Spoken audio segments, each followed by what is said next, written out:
Já temos um contato com o Dr.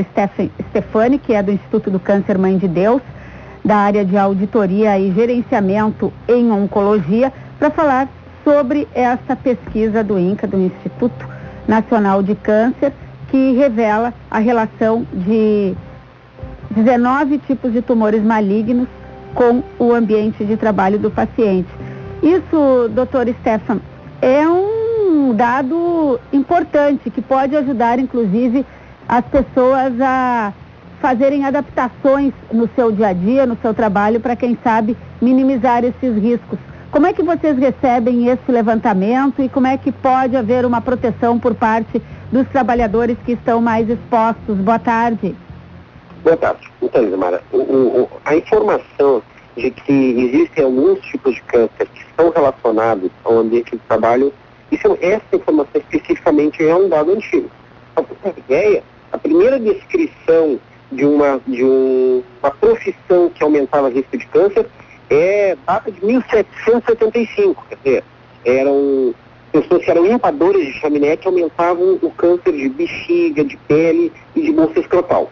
Então, o fato de sabermos que existem doenças relacionadas a neoplasia, especificamente câncer relacionado ao de trabalho, por si só não é novidade. A grande vantagem de montar o material que o pessoal do Instituto Nacional do Câncer fez é justamente mapear qual é a nossa realidade, é o que eu diria de tropicalizar um pouco a informação, trazer isso para a nossa realidade e assinalar para políticas de saúde formas de evitar essa exposição e criar modelos de monitorização eficientes.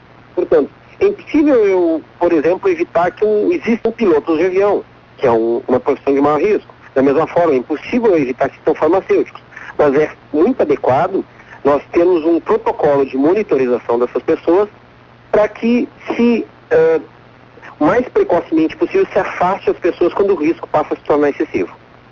A prevenção, alguns cuidados básicos, a gente sabe que na área da saúde as pessoas devem trabalhar usando luvas, por exemplo, usando alguns protetores, mas tem outra profissão que é colocada como de risco, de cabeleireiro, porque lida muito com produto químico. Então, que prevenção, assim, sem estar já nessa linha que o senhor coloca, já com um alto índice de exposição, para quem está começando, por exemplo, qual que seria a recomendação? Perfeito. Então, praticamente todas as profissões, elas têm um modelo de segmento para exposição. O que eu quero dizer com isso? Pessoas que já sabemos, algumas profissões que são assinaladas, que têm maior exposição, elas devem ter contato com médicos para saber quais são os exames de controle que devem fazer periodicamente a fim de evitar aumento da exposição. Então, a primeira coisa é isso. São os seus exames de rotina e a sua monitorização. Várias empresas, dependendo do porte, já têm seus médicos do trabalho, e aquelas que não têm, o funcionário, o empregado deve, evidentemente, ter o contato sistemático com seus médicos. Bom, além disso, é evidente que toda vez que eu identifico um fator de risco, eu devo diminuir a exposição a ele.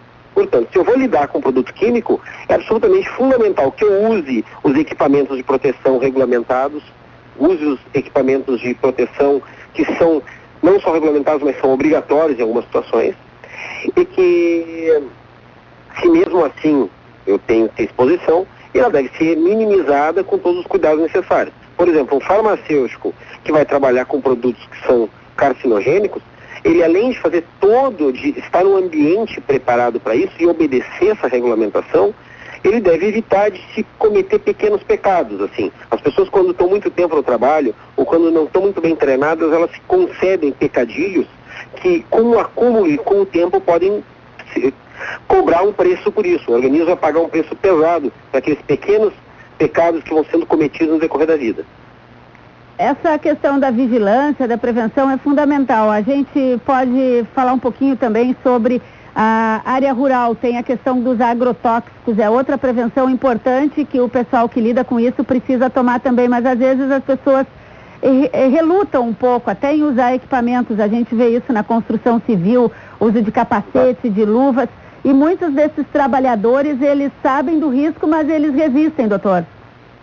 Mas sabe que colocaste uma coisa muito, muito pertinente. As pessoas, hoje, elas têm basicamente a informação dos riscos. Isso não serve só para questões trabalhistas. Imagine o seguinte, ninguém hoje mais, é muito improvável que as pessoas não reconheçam, por exemplo, o alto risco de fumantes, no cigarro, da exposição ao cigarro.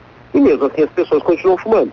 Primeiro, porque o produto, que é inevitável às vezes estar próximo ao produto, as pessoas já não consigo parar de fumar, precisam de ajuda para isso e não conseguem buscar ajuda.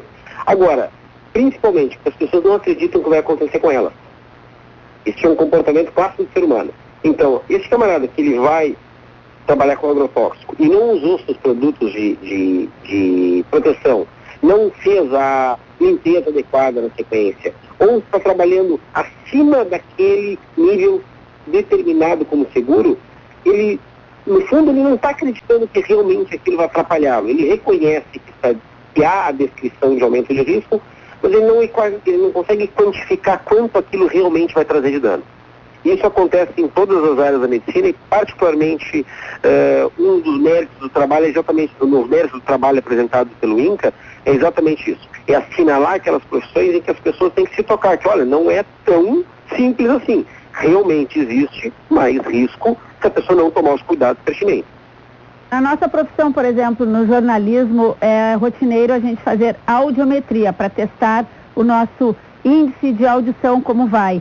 Então, esse é um cuidado que a gente tem que tomar, porque nós ficamos muito com fone de ouvido, por exemplo, mas hoje se vê que outras pessoas que nem profissionalmente, às vezes, ouvindo música no próprio celular, enfim, a nova geração mais jovem também fica muito exposta a esse tipo de ruído. Mas é um cuidado que a gente precisa ter, então é um alerta, que em cada profissão as pessoas sabem, como o senhor coloca, os riscos e ficar fiscalizando. Esse seria o melhor modo de prevenir e já com essa pesquisa saber que alguns órgãos são mais suscetíveis para apresentar câncer. A principal palavra, no meu entendimento, é prevenção, doutor Stefano. Eu não tenho dúvida. E cabe mencionar também, uma coisa muito importante lembrar. Existem fatores que não necessariamente são profissionais. E a gente tem que chamar atenção para esses também. Como, por exemplo, exposição ao cigarro, o consumo excessivo de álcool, a exposição inadequada ao sol. Deixa eu colocar uma forma bem simples do pessoal entender. Algumas profissões realmente eram muito cruéis. Assim. Por exemplo, numa época onde era muito comum o fumo em restaurantes ou em casas noturnas, o coitado do garçom que trabalhava lá podia não fumar, mas ele estava fumando junto. Ora, temos que chamar atenção. Ele está exposto a mais risco de câncer pelo fumo passivo. Ora, se isso é inevitável, agora, felizmente, identificando o fumo passivo como uma coisa complexa e como um risco tão importante quanto o fumante ativo, ora, se estabelece uma política de saúde pertinente para impedir que esse cidadão que não queria estar fumando, está fumando obrigatoriamente por causa do seu trabalho. Então, reforçando, é fundamental entender exatamente os riscos ocupacionais. No dia do trabalho, isso é mais importante que nós estressarmos, a gente assinalar, para que se identifique exatamente qual é a política de prevenção para cada tipo de exposição que tem maior risco. Então, e além da prevenção, todo o ritual e o protocolo de detecção precoce. Então eu posso não só prevenir, quer dizer, evitar a doença, mas quando algumas exposições são inevitáveis, pelo menos eu monitorizo sistematicamente a fim de, se a doença aparecer, eu detectar em níveis, em cenários, em estádios onde a chance de cura é muito alta. O primeiro passo é isso, identificar logo no início para poder tratar e curar, porque nesse trabalho também foi revelado que no Brasil a Previdência Social concedeu em 2009 113.801 benefícios de auxílio-doença por câncer.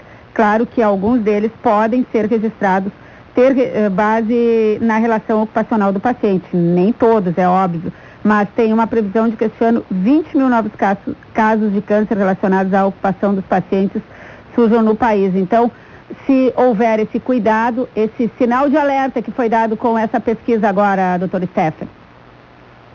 Sim, o fato é que realmente os números são impressionantes, assustadores. Lembrando outros fatores que, por exemplo, a população está envelhecendo. São fatores da mesma forma inevitáveis. O que eu digo? As pessoas elas estão sobrevivendo muitos anos, elas estão vivendo antigamente doenças infecciosas, então, estavam muito mais, hoje não, hoje os pacientes vão 80, 90 anos de idade com tranquilidade. Se a gente olhar a nossa distribuição demográfica, nós vamos ver que nossa população está mais velha do que algumas décadas atrás. Ora, se eu tenho uma população mais velha, ela está mais exposta a ter risco, a ter câncer. Isso é um reconhecido do ponto de vista científico há muitos anos. Bom, nós temos que estar preparados do ponto de vista social, nós temos que estar preparados do ponto de vista país, para encarar um cenário onde nós vamos ter muito mais idosos, vamos ter muito mais câncer, vamos ter muito mais gente solicitando, portanto, benefícios, e se o país realmente não se prepara, nós vamos chegar num formato onde o cálculo e a fórmula não vão fechar, é impossível. Nós agradecemos a participação do Dr. Stephen Stefani, que é do Instituto do Câncer Mãe de Deus, da área de auditoria e gerenciamento em oncologia. Muito obrigada pela sua participação aqui conosco, por essas informações e um bom final de tarde. Para todos nós, um abraço.